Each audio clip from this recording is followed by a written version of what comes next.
Hey guys, I want to welcome you to another episode. Today I've got a really special guest, somebody who I have grown to love in a short period of time, a man who I've just experienced his integrity, his authenticity, and I want to introduce you to him. His name is Speed Weed.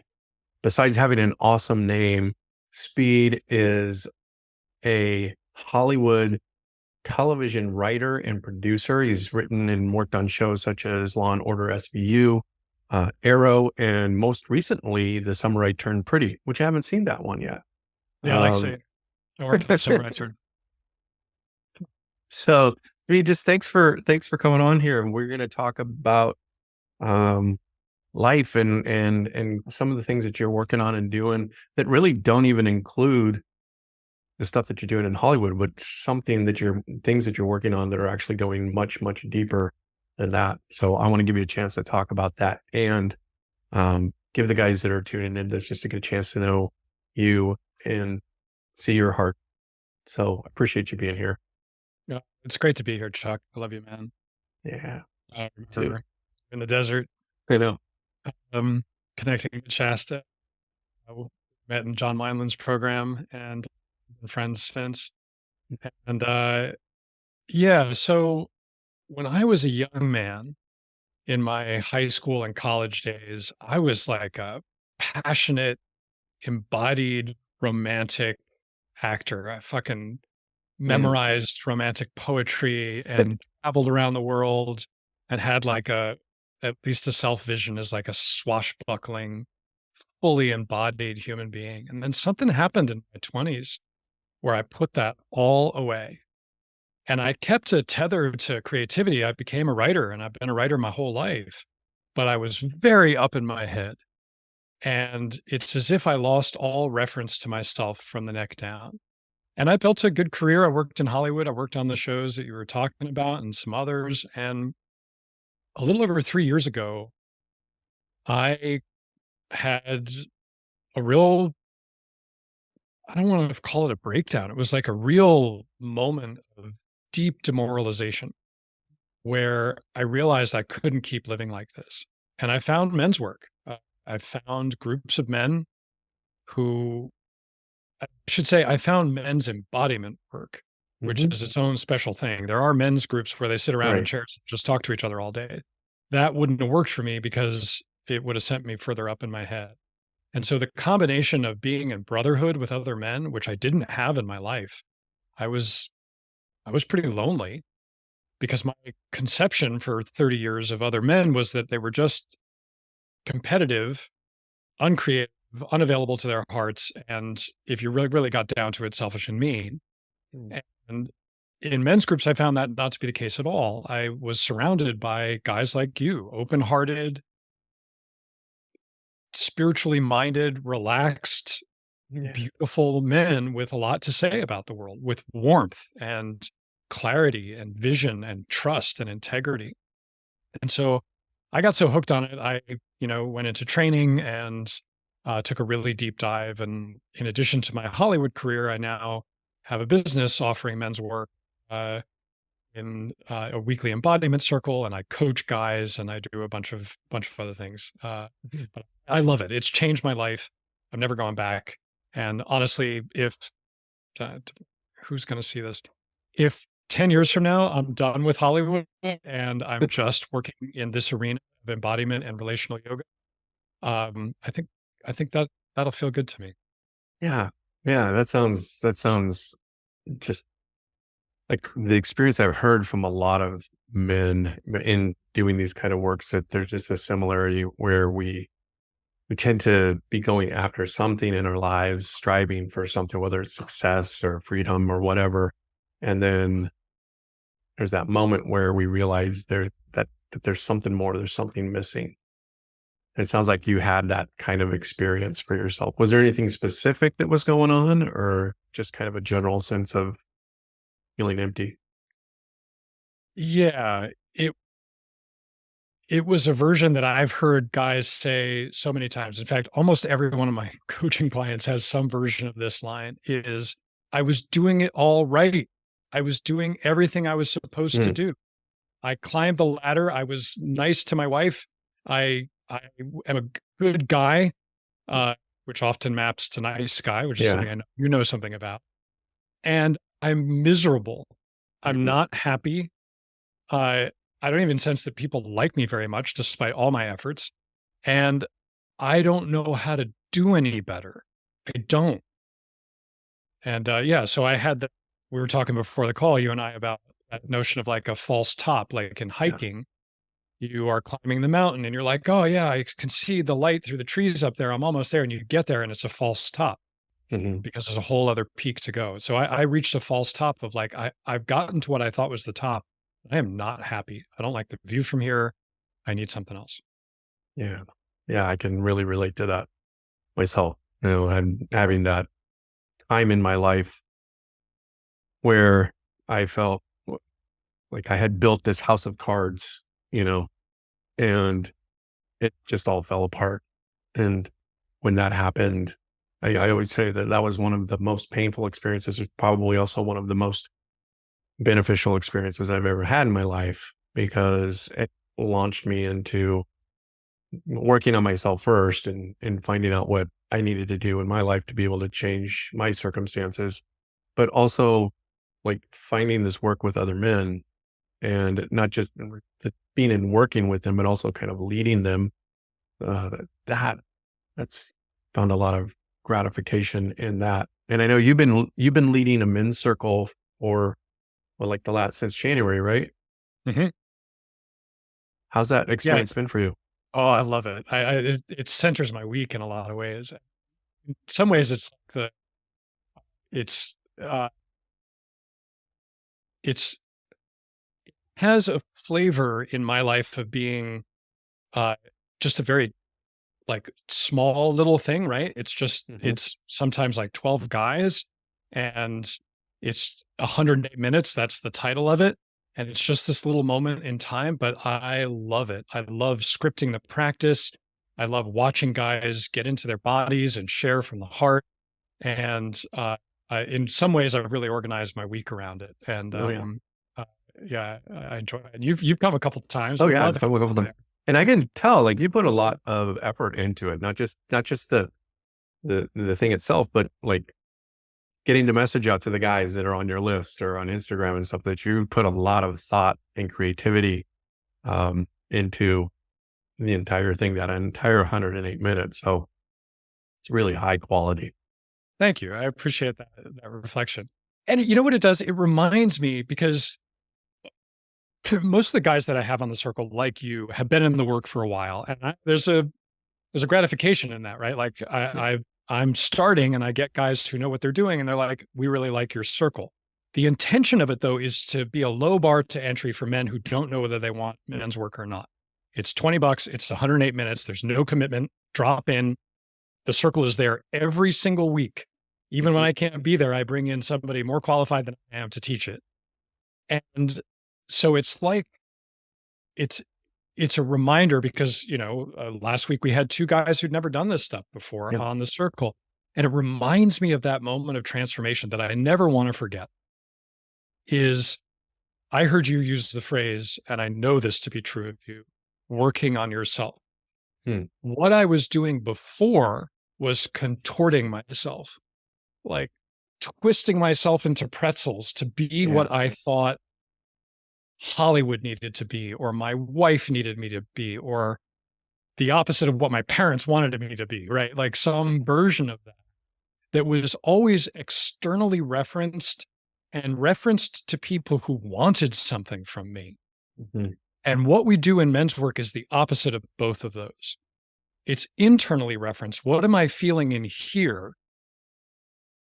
And we're doing it with other people who want nothing from us, but just to make us better men. And that's a magic sauce that Yeah. exists in good men's embodiment work that I don't know how to replace. I think our systems need it. I think we were evolved to it. I think we had it until agriculture and the industrial revolution. And we're getting it back now through these kinds of things that you're creating and I'm creating and a lot of other people are out there. Yeah, absolutely. Yeah. So what are was there a moment in which you felt yourself sort of break open, that heart center? I mean, because you were talking about I was feeling really contorted. Like, what brought you out of that? Yes. I was on Amir Khaligi's Embodied Masculine drop-in men's embodiment circle. I modeled my circle on his because it was so powerful to me. And we were put in a pinned partner practice over Zoom. And so I'm on Zoom and I've got a guy across from me that I've never met. I met him now. He's a friend. Mhm. And uh, the exercise is one that I do in my circles pretty frequently. You just through your breath and through eye gazing, reveal your heart to the man in front of you. And he wants nothing from you. And just seeing this, his name's John, seeing John look at me, Mm. a totally open front body, wanting nothing but to see what I had without judgment, without competition. I felt safe and I burst into tears. And I cried for the whole 40 minutes of that practice and moved some deep grief, some deep shame, or I would say I accessed through grief some shame and sense of unworthiness. When I closed the computer on that call, I'm like, I'm not going back. I'm here. I'm in. Mm. Mm. I'm all in. Yeah. And how has this work shown up in other parts of your life? I know you've got 3 daughters, um, yeah, career in Hollywood. Has it impacted other places in your life besides just how you're feeling in your own body? It shows up necessarily every part of life. There's no way for if you're doing it right, there's no way for it not to. Uh, the way that if before I was contorting myself to be what I thought other people wanted me to be, or to, be the good boy or get the prize or get the job or make the wife happy and all of that sort of stuff, I'm not in my ground at all. And now through practice and men's work and embodiment work and the time that I spend in nature and the whole suite of things that we call practice, much of the I was going to say most, but I'll just say Mm. much of the time, I am grounded and centered and wide. I'm on my throne. I Mm. know who I am without reference to other people. And almost all of the time, I know whether I'm grounded or not. Mm. This is an important distinction, right?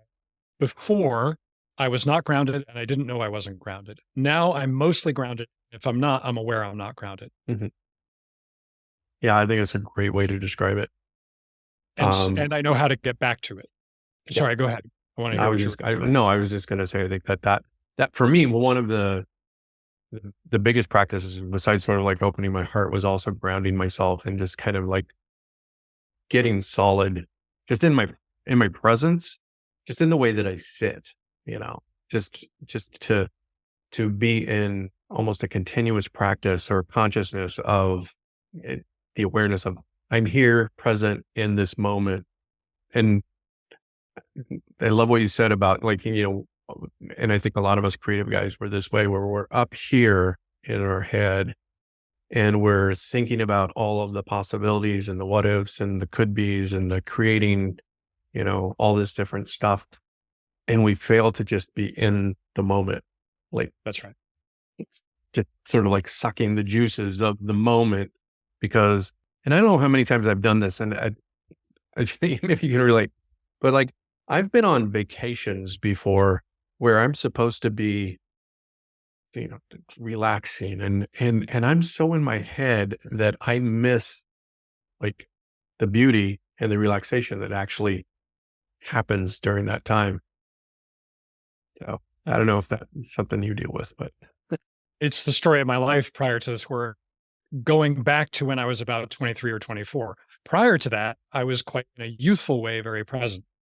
In those nearly 30 years, I was up in my head all the time. And presence was very, very hard for me. And so to answer your question about how it shows up in other areas of my life, when I'm grounded, when I'm here now, in my body, there's a very natural way in which I know what needs to be done and what doesn't need to be done. And most of the time, very little needs to be done. Mm. I've heard John Wineland say once before I really felt it in my body, but now I do. The mature masculine does very little. You can think of like the silverback gorilla in the tribe just sitting there while all the motion takes place around him. Yeah. It's a it's we're social beings, and there's an energetic around mature masculinity that just anchors everything. The masculine that goes and rapes and cuts down trees and pillages, that's not what we're talking about. Yeah. That's the very immature masculine run amok. Yeah.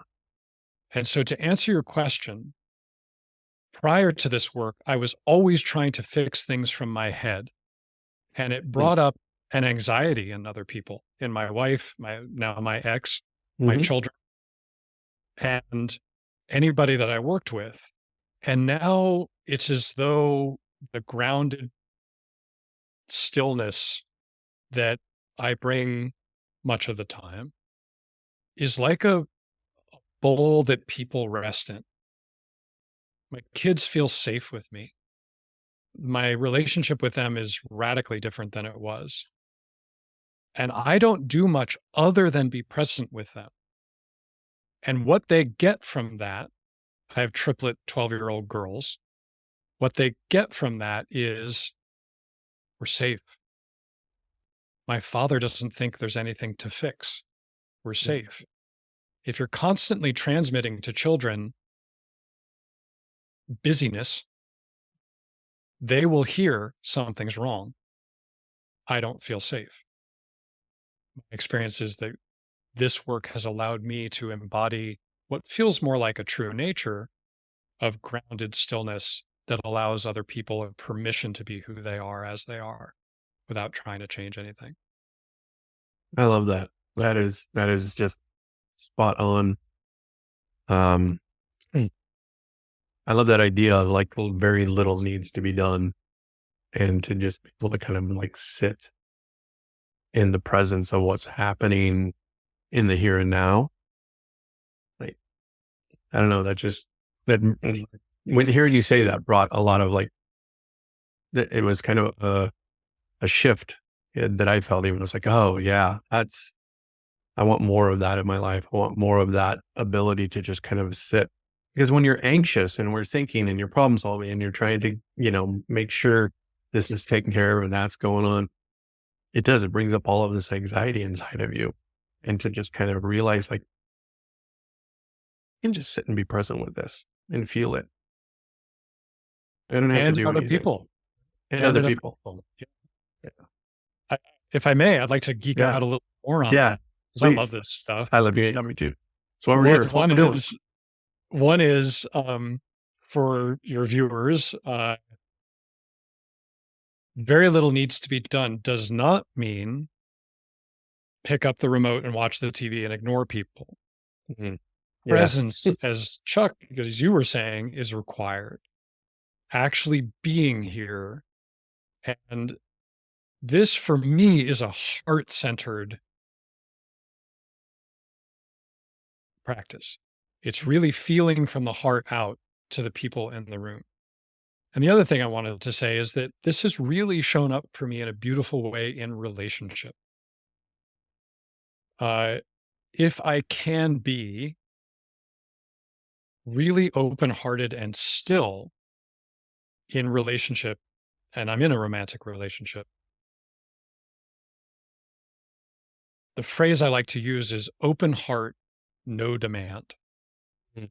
If I can be present and still, and believe me, I don't get this right all the time at all, but I can come back to it.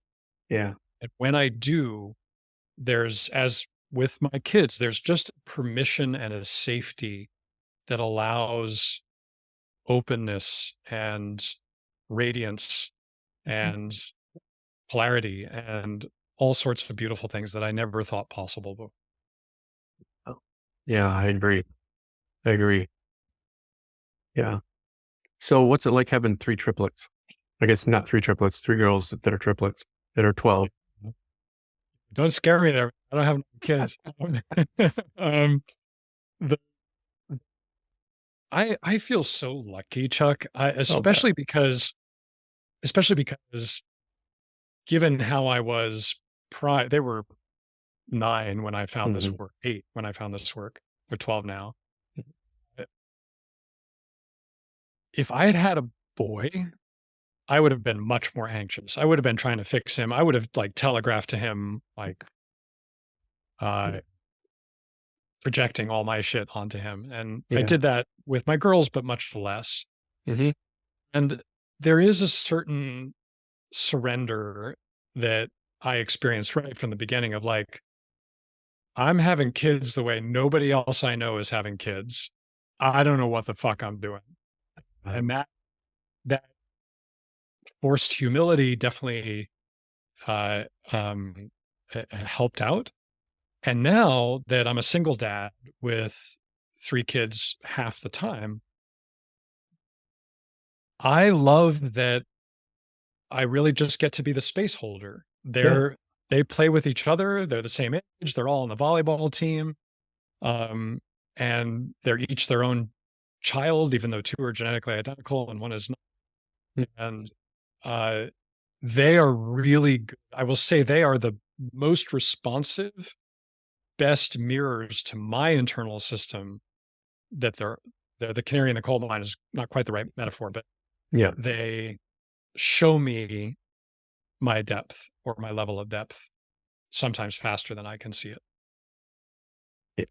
Yeah. I mean, I can I'm sure you've go had to that that. experience. I've had that experience. Yeah. My greatest teacher is my daughter. Mhm. That's right. And yeah, sometimes it's frustrating, but when you are able to hold that presence and that open heartedness and that groundedness and that like being with them, like my experience has often been like this. When my daughter's away, I miss her.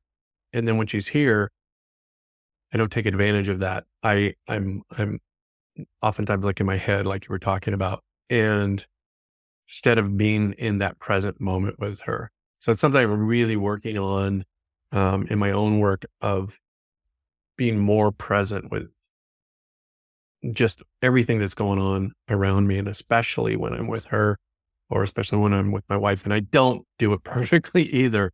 It's so easy to just kind of jump back up in here and be thinking and ruminating and plotting and planning, and then reminding myself to like, no, get back, get centered, feel, you know, feel the, feel my rootedness, feel my heart,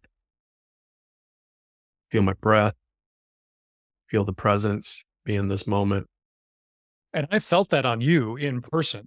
Like you have a very beautiful, big, I hope you don't mind my saying, like bear-like warmth to you. So thank And you. so when you're dropped in, like you settle the whole space down. Mm, And I have no doubt that that feels really good to them. yeah. And it feels good to me. Yeah. Yeah. I'll tell you the edge I'm working. I think I might have given you a Yeah. little bit like a generalistic answer. The edge I'm working is this. They're tweens, they're girls, and they are getting into that middle school place Mm, of relating all the time. And so and so said this, and you told my best friend this, and you told him I had a crush on him, and this sort of stuff. And being younger feminine beings, they care about relating all the time. They do not want to stop. And to them, it doesn't matter whether it's negative relating or positive relating. As a boy child, when I was a kid, if I got in a fight with someone at the age of 12, we'd fight it out and then we'd go to our corners. We wouldn't keep it up. There's a non-stopness to their, and right, they go to 6th grade, which is hard, and they're all in the same class in 6th grade because I live in a small town. And then they come home and they're still in 6th grade. Like they don't get yeah. the benefit of being in different ages or different classes or, not seeing each other all day. So they bring 6th grade home with them. And so they're squabbling, fighting, holding the tension of that all the time. And I'm trying to figure out, does something need to be done here or not? And how do I piece out what is generative for them? What do they need to do? And what is me being annoyed by the constant chatter? Mhm. For my own practice, I need a certain amount of stillness and quiet. And they do not provide that in the house unless I enforce it. And so this is something that I'm really trying to figure out now. What is healthiest for them? But if I figure it out from here, I'm lost. I have to like really feel into the moment, Sure. feel with my my belly floppy, as I like to say. Like, Yeah. um, advice, you've had kids older, kids are older than mine. um, what would you do? Well, you have an interesting dynamic of having 3 girls that are the same age. Like you said, I think people who typically have children, there's an older, there's a middle, there's a younger. And so they're at different stages in their development and different stages in, their likes, their dislikes. So to have 3 at one time, like that would be an interesting dynamic. I think somebody gave me some advice a long time ago when it came to teenagers. And the advice was just keep the lines of communication open. Yeah. Yeah. That's this, that everything else, like all of this stuff that they're going through, it's normal, it's natural, it's what they do. Our fear is that we're going to, that it's always going to be like this. Right. And I've got, if it's always going to be like this and they're like this out in the world, then they're not going to know how to survive. And my job is to teach them that. So I think there's a part of us where we are teachers, that sort of masculine piece of ourselves. I really like the 4 archetypes of the masculine, the king, the warrior, the magician, and the lover, and trying to discern which one of those things needs to show up at any particular moment. Mm-hmm. And I think the thing that we've been doing with the work with John Wineland and that is we are practicing being the container of the chaos. That's right. And so if you think about like just what you were saying about the silverback, he's up there watching this. He's just holding it, holding space. And sometimes that feels like, well, there must be more than just sitting here holding this space. But I think there's a power in that they feel from you when they just know I'm safe. Dad's not going anywhere. I'm contained. All of this stuff is happening in, my 6th grade class, but at home, I know I'm solid. That feels really good. And thank you for that. You're a terrific coach. And so getting a little coaching on this call is a real bonus. Yeah. Both parts of that. And I'm really going to lock in, keep the lines of communication open, because I do have one who tends toward avoidance. And I like that because it means that I get the quiet that I need. No, it's not good in the long run. Yeah. So thank you for that. Yeah. Yeah. It's almost like we have to lean into that tension. Oftentimes I tell guys, like women feel attached with tension, and that as men, we hate tension. And so we try to kill the tension. And when we kill the tension, we kill the attachment. That's right. That's right. And so, by the way, that works in romantic partnership too. Absolutely. In the erotic way, right? Yeah. We do this in Lisa Lacroix and I offer an embodiment lab, which is an offering about how to relate from masculine and feminine polarity. And I have learned, and it's so against our programming, right, that we want to go in for the kiss. And if you actually don't collapse the space, but hold the tension of the space, if as a man, you can bring like desire without, this is unsexy. This sexy. Yep. I'm sending you tension, energetic, erotic tension, but I'm not collapsing it, just like you say. So it works in the negative of a fight, but it also works erotically in love. Yeah. Yeah. And And so attachment and attraction are Yep. both a thing that polarity will bring. And if we're Mhm. killing the tension, we're killing the attraction and the attachment. And I think that's where most guys, mess up in their romantic relationships and their relationship with their kids even, is the failure to hold the tension. That's right. That that's the thing. One of the things that I love about the Kundalini yoga practices that we do and some of the work is that you're just holding space. Like if you're in that, ego eradicator or the iron shirt, and you're just holding the space and it's like ongoing. You have no idea when it's going to end.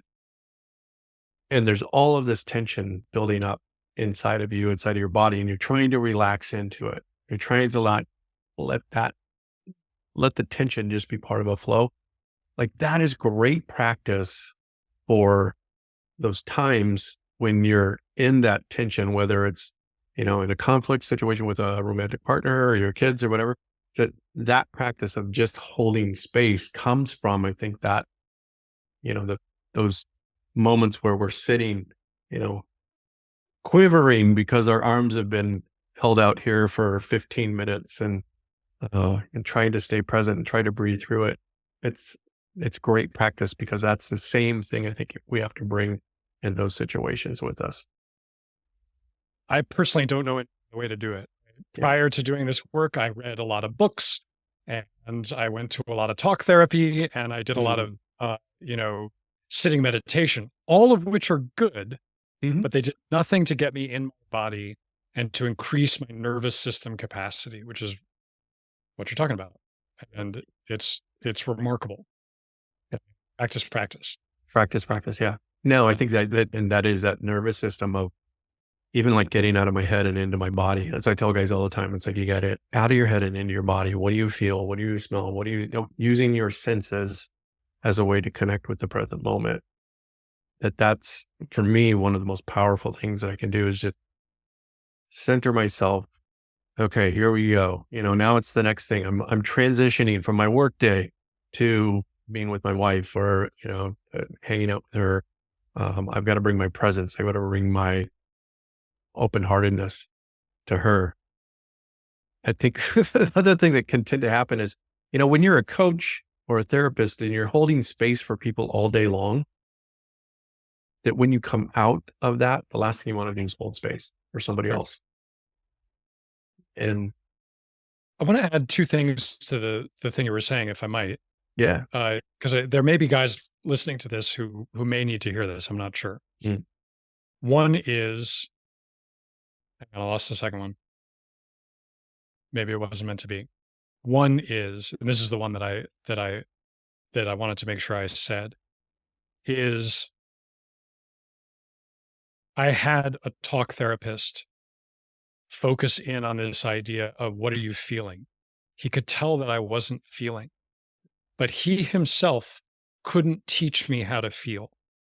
Having one other person say to you, what are you feeling right now?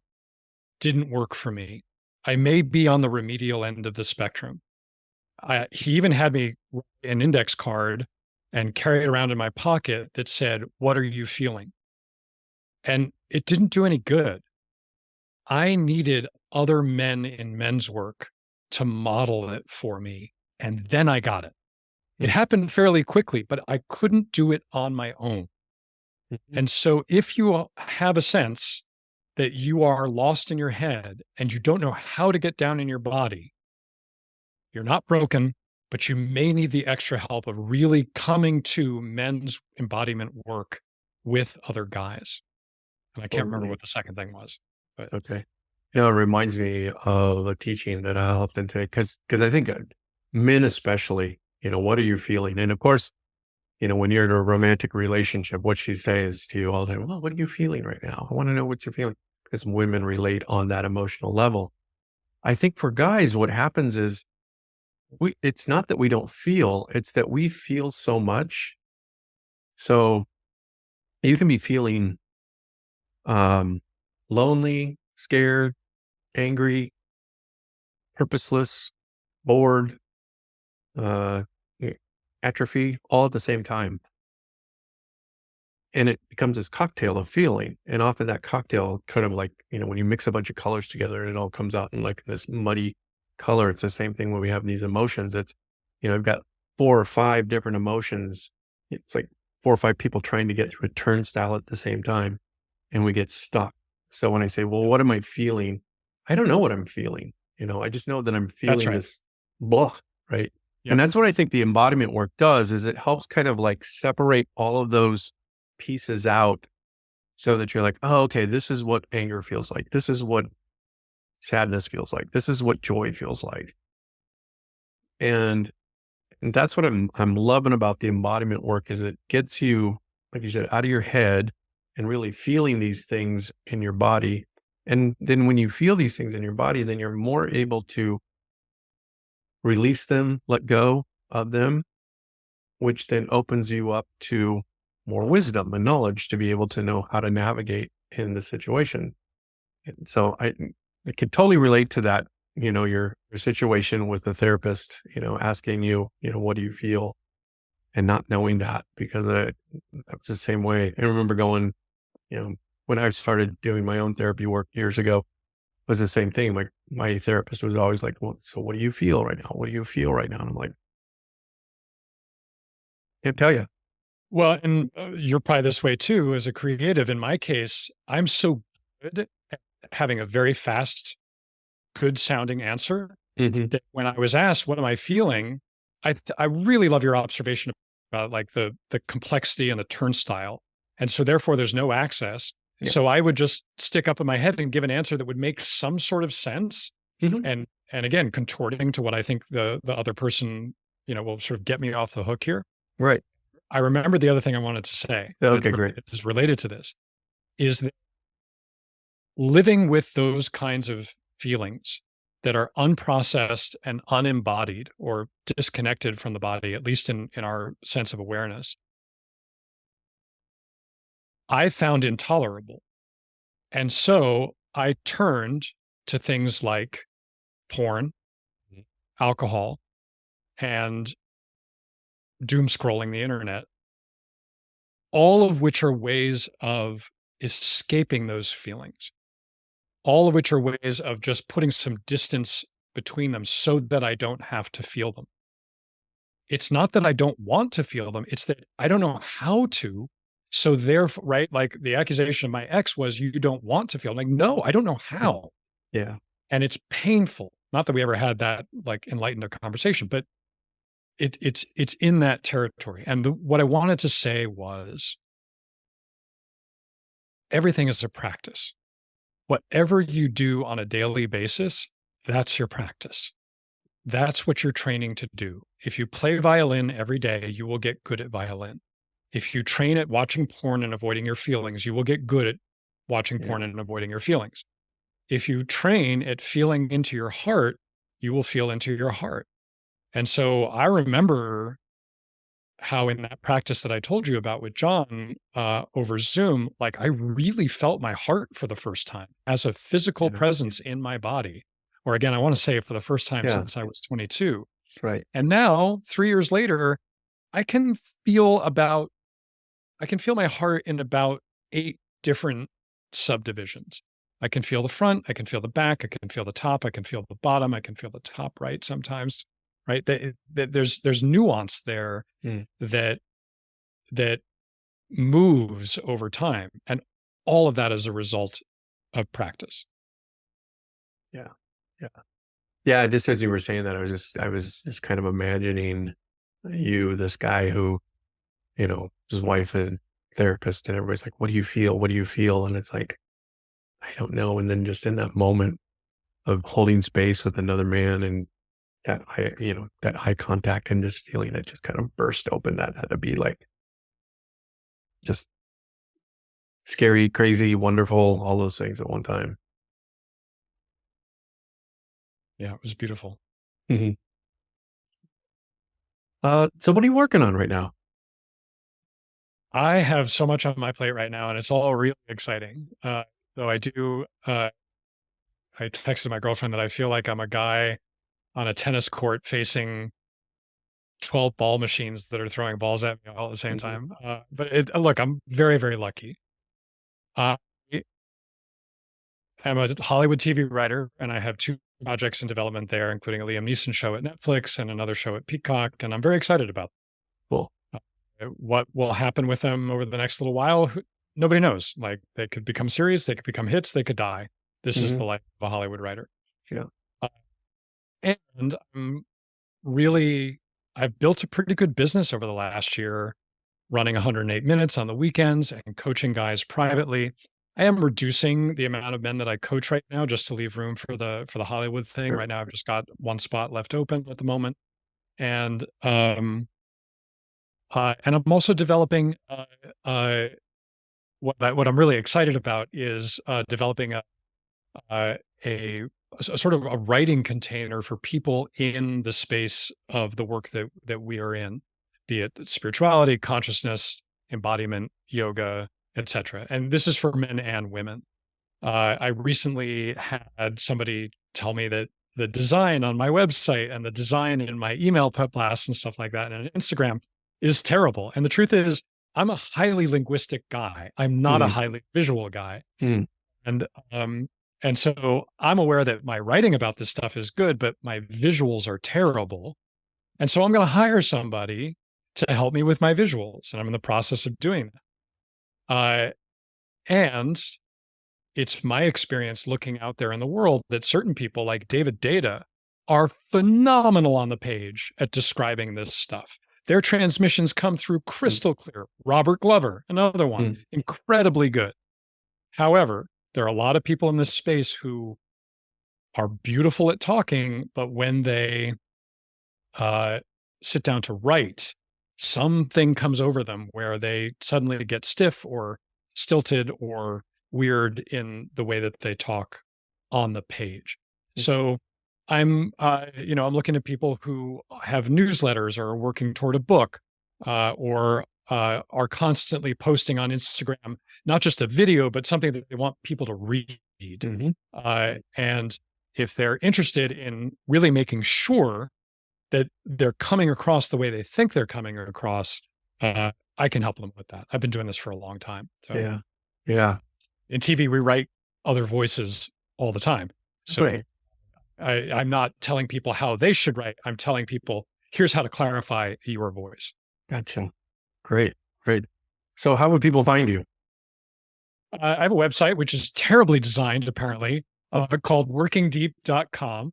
Okay. And you can find me on Instagram at workingdeep. Yeah.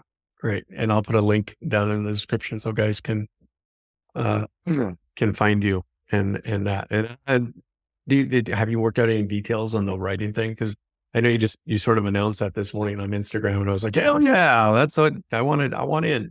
Um, I any, appreciate that. I appreciate it. It's gotten a lot of really great response. I'm very excited about it. I'm going yeah, to need to figure out um, uh, what my capacity is. I yeah, think I'm going to take just a few really clients that I know I can help. I am mhm, not in this for. I don't know what this post is, but like I personally am a little bit against scalability. Like, I want to work one on one with a guy who's, or a woman in this case, who is all in. Um, so yes, I have worked out the details. They are as follows. There is an initial thing available to anybody, which is an assessment. Send me up to 2,000 words of writing that you do. mm, And I will tell you, I will essentially give you some feedback on whether what you're trying to say sounds like you and comes across naturalistically, trustably, authentically. And I think there may be a pain point here that I'm still trying to, I'm going to draft it right yeah, here with you, is I think a lot of people don't know whether their writing is good or not.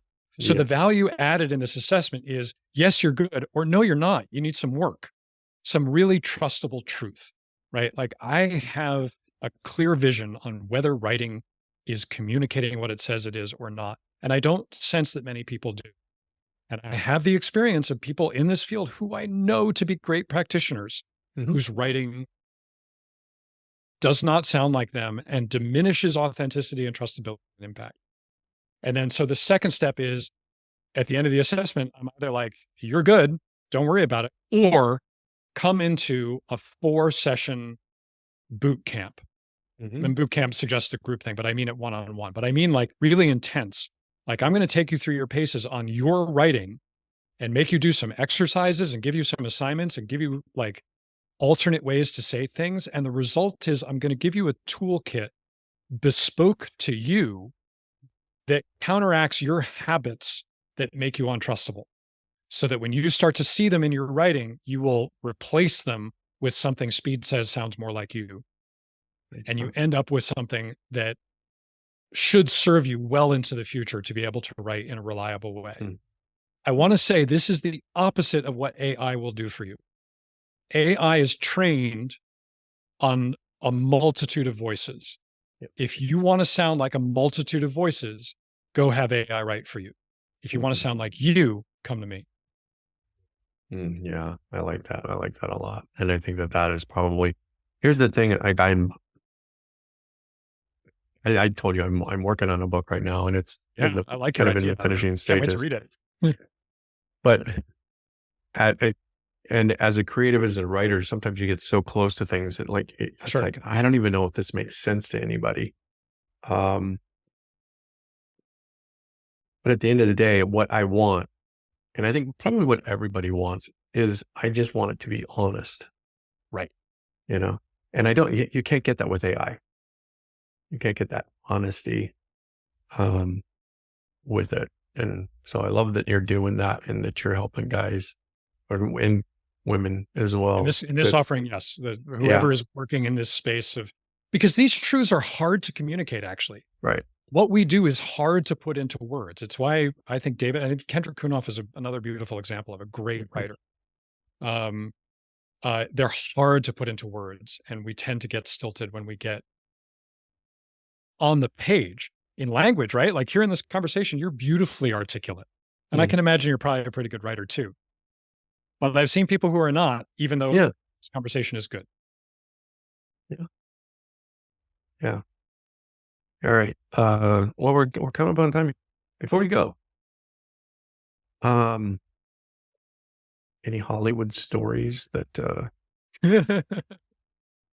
Oh, let me see. I did on The Summer I Turned Pretty, which is the most recent show that's actually been on the air. I've been working on shows since, but nothing's come to air yet. I had a really great time working on that show, and I got to have my first on-camera appearance.